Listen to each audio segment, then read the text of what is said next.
The early morning fog still clung to the dirt of Fort Valor, a base tucked deep in the heart of Georgia, where young recruits came in soft and left with steel in their veins.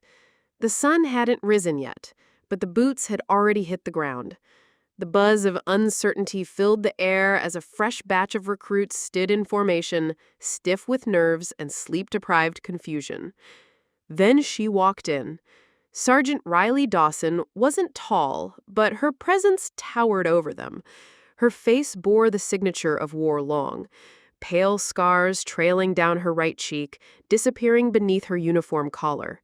Another curled along her forearm, visible just under the edge of her rolled-up sleeve. Her expression was unreadable, her walk firm despite the subtle limp she didn't bother to hide. The recruits didn't know her name yet, but they noticed the silence that fell when she stepped onto the training ground out among them. Private Jace Monroe stifled a laugh. "Who let the zombie in?" he whispered to the recruit next to him, grinning smugly. "Must have stitched her together from leftovers." A few chuckled under their breath, but most stayed quiet, eyes forward. Riley said nothing. She moved past them like a ghost made of discipline and gunpowder, inspecting the line, scanning faces. Her eyes briefly landed on Monroe, but not long enough to make a scene. Just long enough to remind him she had heard him and didn't care. The group was handed over to her that morning, their official instructor for the next 8 weeks of brutal basic training. The commanding officer made it clear. "Sergeant Dawson has seen more combat than most of you will ever dream of. Listen, learn, survive." As soon as they were alone, her voice sliced through the morning chill like a blade. "I'm not your babysitter. I'm not your friend. I'm the wall between you and failure. Understand?" "Yes, Sergeant," they shouted back, though their voices trembled. "Then move." She ran them hard. No mercy, no excuses. Recruits dropped to their knees in exhaustion. Some vomited. Others cried in the shower stalls when they thought no one could hear. Riley watched it all with a calm, calculated eye, not out of cruelty, but because she knew what it took to keep people alive when things got real. Still, Monroe kept his attitude. "She walks like she's got one leg in the grave," he joked one evening, that she got those scars tripping over her own ego. He was loud. He wanted her to hear, and she did. But again, nothing. No reprimand, no punishment. Not yet. It irritated him more than if she had yelled. He didn't understand why someone like her got to walk around like a legend when she looked like she belonged in a hospital bed.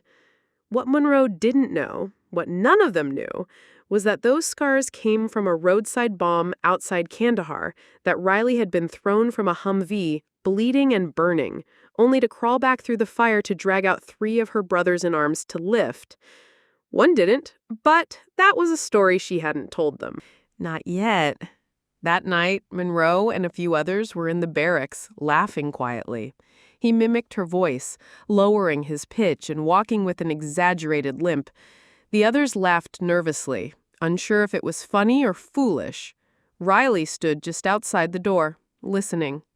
She turned, walked away without a word, because Sergeant Riley Dawson believed in something most recruits hadn't learned yet. The battlefield isn't always out there. It starts in the mind. And soon Monroe would learn that, too, one humiliating lesson at a time. Asterisk, the second week brought heat. George's sun beat down like punishment, and temper simmered just beneath the surface. Blisters formed on hands and feet. Sleep was rare. Comfort, non-existent. Recruits were learning the difference between discomfort and despair. But Monroe, he still hadn't learned humility. Every morning, Riley stood in front of them, expression hard as granite, scars exposed like living proof of survival. Her commands were clear, sharp, and precise. No one questioned her tactics. They were brutal, but they worked. Monroe, however, couldn't help himself. During formation, he'd nudge the guy next to him. "Watch the way she limps. I swear she's powered by WD-40. Snickers rippled, some hesitant, some real. He thrived on the attention. Monroe wasn't the worst recruit when it came to physical performance, but mentally, he was immature. cocky, used to being the center of the room. What he didn't realize was that his jokes weren't just noticed, they were being remembered. One afternoon, during a forced march through thick brush and steep terrain, Riley led from the front. No other drill sergeant did that. Most walked alongside or behind. Not her. She carried her limp through the dust and never once asked for a break. Sweat soaked through her camo, streaking down the burn scars on her neck like rain on cracked earth. Monroe trudged behind, whispering, "Bet she's doing it for sympathy. Just wants us to feel sorry for her." But others weren't laughing as easily now. Private Lewis, a quiet kid from Montana, snapped at him. "Then why is she still at the front, carrying twice as much as you?" Monroe brushed it off, but a flicker of insecurity touched his face. He was no longer the center of the group. Riley was. Not because she tried to be, but because she simply outperformed, outlasted, and outdisciplined every single one of them. That night, in the mess hall, Monroe raised his voice again. "Y'all ever wonder what she looked like before she got melted? Bet she was hot!" The table went silent.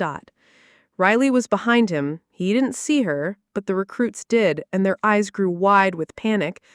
"Private Monroe," she said coolly. He stiffened and slowly turned. "Yes, Sergeant?"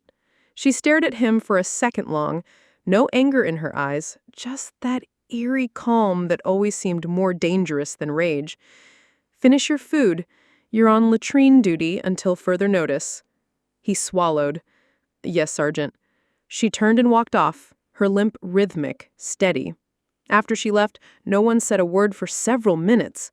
Monroe felt heat creep up his neck, not from shame, but from the sharp bite of being publicly neutralized. He wasn't used to being dismissed. He didn't understand that real authority didn't raise its voice. It crushed with silence. That night in the barracks, Monroe threw his boots hard against the locker, frustrated. "She thinks she's above all of us just because she's got some damn scars and a limp. Doesn't make her special." No one responded. Not this time. The room had shifted earlier that day. While cleaning gear, Private Lewis had overheard one of the instructors talking. "You know who she is, right?" he'd whispered. "That's Phoenix, the one from the Alpha 7 convoy bombing. She pulled 3 soldiers out of a flaming Humvee." Lewis hadn't told Monroe yet, but he didn't need to. The way Riley held herself, the way she never flinched, never complained, never bragged, it was starting to say more than any rumor ever could. But Monroe, he was still caught in the illusion of toughness, blind to the difference between noise and strength. And soon, that illusion would come crashing down with fire, smoke, and silence. By the 3rd week, the real separation began. Weak recruits started folding under pressure, and the strong began to emerge, not just in body, but in mind. Riley pushed them harder now. Wake-up calls came before sunrise, obstacle courses were doubled, gear inspections became ruthless. She didn't yell much, but when she did, her voice hit like a hammer striking steel. The recruits hated her and respected her in equal measure.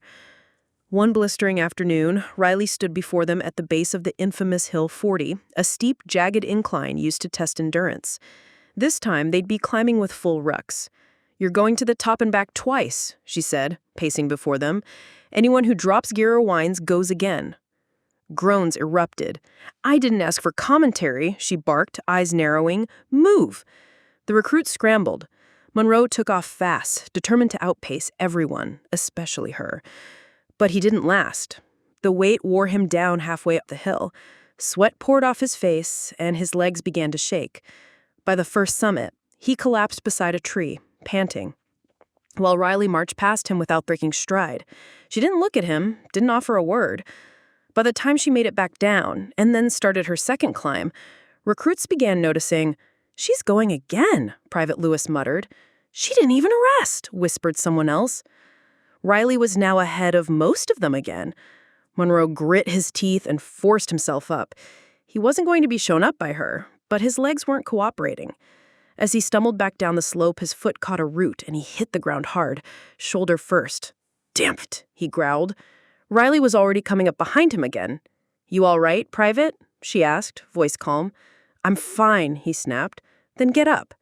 He did, barely, and joined the others at the bottom. His pride was fractured, his confidence dented, but it wasn't the fall that hurt the most. It was the realization that Riley, the woman he mocked, had just dominated them all without flinching. Back at the barracks, bruises turned to silence. No jokes that night. Monroe sat quietly on his bunk, rubbing his aching knee. Across the room, Lewis looked over. "You really don't know who she is, do you?" he asked quietly. Monroe frowned. "What are you talking about?" "Phoenix," Lewis said. "That's what they called her, Alpha 7, Kandahar." Monroe rolled his eyes. "You mean that's real?" Lewis nodded. "She dragged 3 soldiers out of a burning vehicle, one on fire, took shrapnel to the face and arms. They thought she was dead." Monroe said nothing. "You've been mocking a legend, man." That word legend gnawed at Monroe. He thought about the obstacle course, her silence, her strength, her eyes. She wasn't just some hard-ass drill instructor. She was something else entirely. But he couldn't admit it. Not yet. The next morning, Riley ordered another march, this one deeper into the woods, under simulated combat pressure. "Stay alert," she told them. "Stay together. And if you panic, you fail." Monroe was still sore, but he kept pace. The woods were dark, sounds echoing from hidden speakers, gunfire, shouting, simulated chaos. Fog rolled in as the sun dipped behind the trees. Suddenly, smoke grenades popped. A loud bang rang out. Recruits scattered. Monroe froze, his breath caught. He ducked behind a log, disoriented, vision blurred by fog and noise. Then he felt a firm grip yank him up by the vest. "Move!" Riley barked, pulling him to his feet. She ran beside him, dodging through fake fire and disorienting sound until they reached a rally point. Monroe fell to the ground, heaving. "I didn't need saving," he muttered. Riley crouched beside him, her eyes emotionless. "Good. The next time, don't freeze." She walked away, but something had shifted in Monroe's chest, a crack forming where arrogance used to live. The woods still echoed in Monroe's ears long after the simulated firefight had ended. The smoke had cleared, the gunshots had faded into memory, but one thing remained. Riley Dawson dragging him out of the chaos. That image replayed in his mind again and again, her scarred hand gripping his vest, her eyes burning like live ammunition. He couldn't forget the way she looked at him, not with pity, not with rage, but with something worse, disappointment. The platoon marched back in silence. Even the usually loud mob recruits had nothing to say. Everyone had seen it. Monroe, freeze. Riley pulled him to safety. Later in the day, during the debriefing, Riley stood in front of them. "Half of you moved like civilians. You panic, you scatter, you die," she said sharply. "This was a simulation. Next time, it might not be." Monroe clenched his fists. She looked directly at him. "Some of you are brave until you're tested. Others stay quiet and stand up when it counts. Figure out which one you are." The room stayed silent as she dismissed them. Monroe stayed seated a moment longer, his eyes burning into the floor. In the barracks that night, he was restless. Sleep evaded him. His pride, once inflated and untouchable, now lay tattered on the floor with his gear. He finally snapped. "This is ridiculous," he muttered, throwing his shirt at the wall. "She acts like she's some war hero, and we're all supposed to bow to her. It was just a simulation." Private Lewis, who had been silent all evening, looked up from his bunk. "You think she acts like a hero? She doesn't even talk about it. You just keep disrespecting someone who's done more in one day than you've done in your whole life." Monroe glared. "She saved me. Big deal. I didn't ask her to." Lewis stood up now. "You didn't have to. She didn't ask for scars either, but she earned them." The room quieted. Then Riley walked in. She had heard every word. She didn't raise her voice. She didn't bark. She just stared Monroe down as if she were looking through him, not at him. "You think this is about you?" she asked. Her voice was low but sharp enough to cut. Monroe swallowed hard but said nothing. Riley stepped closer. "You know how many soldiers froze just like you? Good people. People I trained with, laughed with, pled with. 1 second of hesitation in a firefight is all it takes." Her voice trembled slightly, not with weakness, but from the weight of memory. You think you know what this is. It's not a game. It's not about yelling or punishment. It's about staying alive when everything inside you wants to run. For a moment, the room seemed smaller, like the air had thickened around them. She turned away. You'll either learn what that means, or you'll break before you ever wear a uniform in battle. And just like that, she left. Monroe sat down slowly, chest tight. He didn't speak the rest of the night. The next morning, Riley led PT like usual. No acknowledgement of the previous night, no extra punishment. That was her way. But something had changed. Monroe followed every command precisely. He didn't crack jokes. He didn't look for laughs. He kept his eyes on her, trying, for the first time, to understand instead of judge. That afternoon, during weapons drills, he stayed late after everyone else had left. Riley noticed. She didn't say anything, just watched as he broke down and reassembled his rifle over and over, sweat dripping, hands shaking. Later, Lewis found him sitting alone outside, starting to get it. He asked. Monroe nodded slowly. She doesn't need our respect. She already earned it. We're just late catching up. Lewis smiled. Better late than never. But the real reckoning hadn't come yet. The next day, Monroe would be called into the general's office, and everything would change. The next morning started like any other until Monroe's name echoed over the intercom. Private Monroe, report to General Coleman's office immediately. Heads turned. Recruits stiffened. Monroe's throat tightened as he stood. The general, he hadn't done anything wrong, at least nothing that warranted the base's highest authority. With nerves building, he followed the winding path through administration, past salutes and guarded doors, until he reached the general's office. A stern officer opened the door. Enter. Monroe stepped inside. General Coleman sat behind a large desk decorated with awards and photographs. He looked up with sharp eyes, gray, unreadable. Sit down, Private. Monroe obeyed. The general leaned back and folded his hands. You've been under Sergeant Dawson's command for 3 weeks. Yes, sir. You've questioned her, mocked her, challenged her authority. Monroe opened his mouth, but Coleman raised a hand. I'm not interested in your excuses. I want you to see something. He turned to a nearby cabinet, opened it, and pulled out a thick folder marked Confidential. Inside was a flash drive. He inserted it into a monitor. The screen flickered on. Monroe watched, frozen. The footage was grainy, body cam and drone footage spliced together. A Humvee convoy traveling through a dusty Afghan road. Then, an explosion. Fire. Screams. Chaos. One soldier, already on fire, crawled from the wreckage. The others were unconscious or pinned. Then she appeared, Riley, scarless, younger, but still her. She was bleeding from her head. Limping heavily, she screamed into her comms and ran straight into the flames. One by one, she pulled soldiers from the vehicle. Her arms caught fire. Still, she dragged them, rolling, crawling, refusing to stop. When she pulled the last one free, her entire back was scorched, her face mangled. The video paused on the final image, her lying beside the men she saved, motionless, smoke rising from her gear. Coleman spoke. She flatlined twice before the medics brought her back, spent 6 months in ICU, dozens of surgeries. Then she came back here and asked to serve again. Monroe was silent, trembling. She didn't come back for medals. She came back to train soldiers so they wouldn't die the way her brothers almost did. The general stared at him.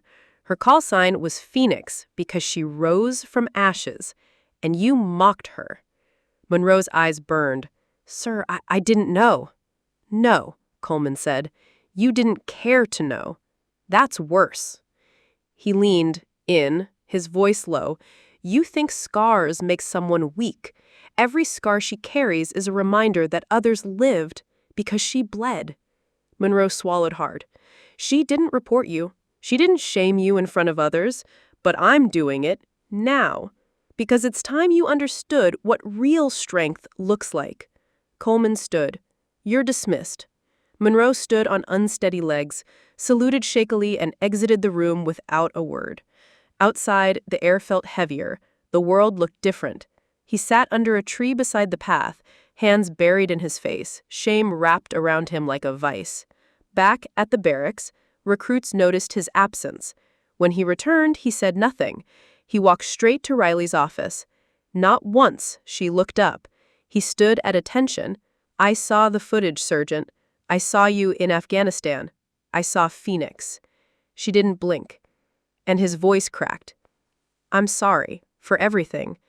She stood slowly, walked to him and studied him. "You think one apology makes it right?" "No, Sergeant. I just wanted you to know I see it now." A long silence passed. She nodded once.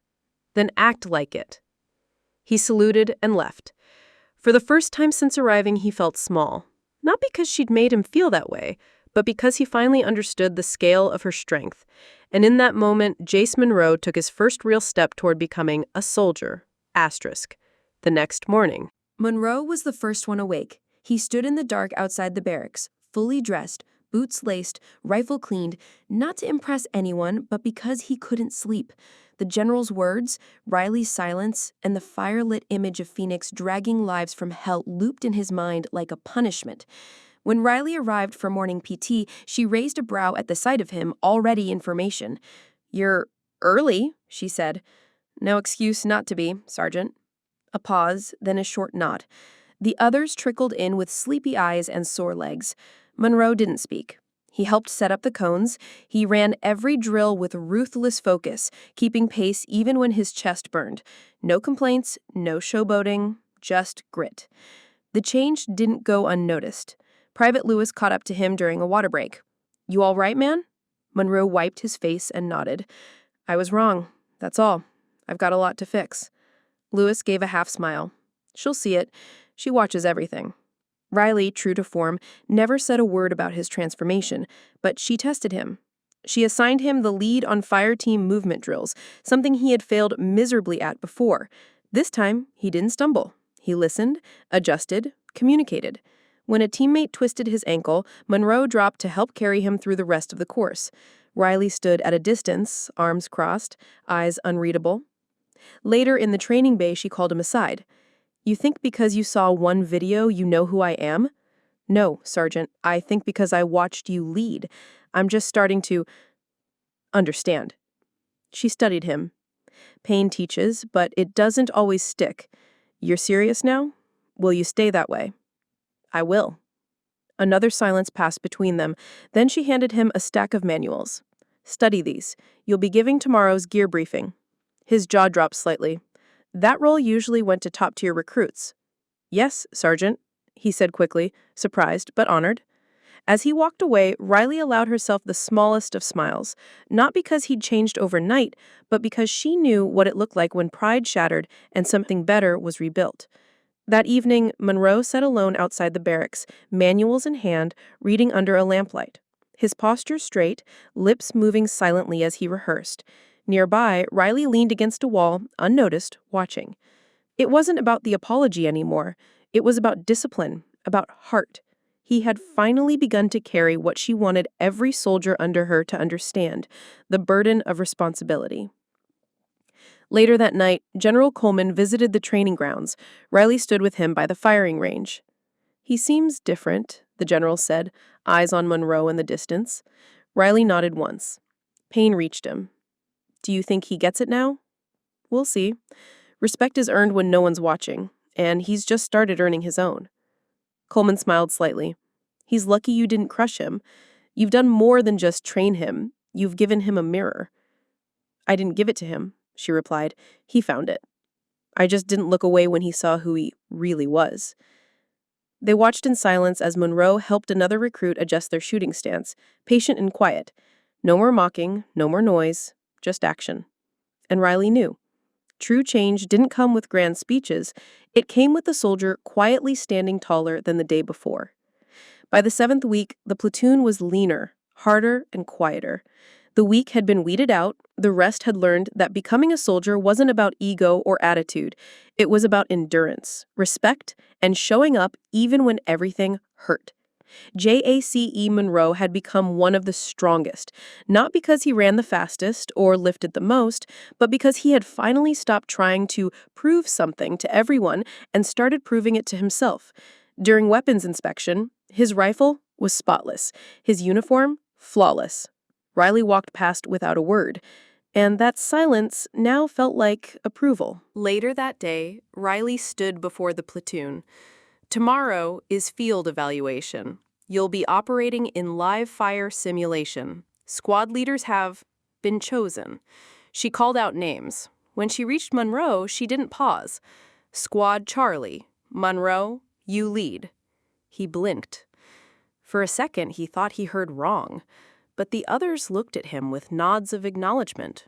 No longer mockery, no longer pity, just respect. Yes, Sergeant, he replied, standing tall. That night, he studied the terrain maps, memorized call signs, assigned roles. He didn't sleep. He didn't need to. He was ready. The field exercise began at dawn. Fog rolled over the hills, turning everything into a gray blur. Recruits moved like shadows through the underbrush. Paint rounds fired from hidden stations. Explosions echoed in the distance. Monroe moved with purpose. He signaled. He watched over his team. He led with steady hands and sharper focus. When a recruit tripped and rolled down a shallow slope, Monroe didn't yell. He dropped beside him, checked for injury, pulled him up, and they moved together. Riley watched from the command tent, her expression unreadable, headset crackling with field comms. Charlie squad is clean, an observer noted. Monroe's holding the line. Hours passed. Simulated injuries, team retrievals, time pressure. Monroe's squad completed the mission in near-record time with no casualties. When they returned, covered in dirt and sweat, Riley stood waiting. She stepped forward, her eyes locked with Monroe's. Report, squad leader. Squad Charlie accounted for. 0 lost. 1 minor injury. Mission completed, Sergeant. She didn't smile, but she nodded. Good. Fallen. That evening, as the sun dipped low, Monroe walked to her office again, not as a recruit desperate for forgiveness, but as a soldier grateful for growth. She looked up when he entered. Why are you here? I wanted to thank you, he said. Not for giving me a second chance, but for not protecting me from my own stupidity. You let me fall. She leaned back, arms crossed. And you got back up. He nodded. I didn't understand before. The scars, the silence. I thought it made you less, but it makes you more. You didn't just survive. You came back to make people better. There was a pause. Then Riley stood and stepped closer. You know what my CO told me after Kandahar? He said. The only thing more dangerous than a bullet is a man who refuses to learn. She pointed to her scars. These aren't what almost killed me. It was thinking I had nothing left to offer afterward. Monroe met her eyes. You were wrong. I know, she said. So were you. A silence passed.